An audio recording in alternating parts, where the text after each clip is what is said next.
ازيكم عاملين ايه؟ يا رب تكونوا بخير. لو اول مره تشوفوني ما تنسوش تشتركوا في القناه. والله يا جماعه لا اخفى عليكم سرا ان انا النهارده كنت قايمه ماليش نفس ولا اطبخ ولا اروق ولا اي حاجه. كلنا بيجي علينا يوم كده، اوقات كتير مش يوم واحد، بنبقى كسلانين ملناش نفس نعمل حاجه. الروتين كده بيبقى خلاص من كتر تكراره مش بنبقى لينا نفس ان احنا نعمل اي حاجه، بنبقى بس عايزين نريح، عايزين نخرج، عايزين نغير.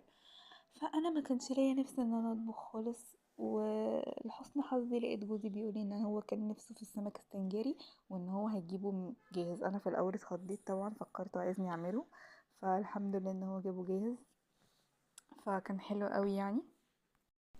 وبرغم ان انا قلت مش هعمل حاجه اليوم ده، الا ان انا استغليت ان الاكل جاهز وقلت خلاص بقى اروق البيت. وفعلا روقت البيت كله ورتبت الحاجات اللي ما كانتش مترتبه وظبطت الدنيا، واستغليت ان انا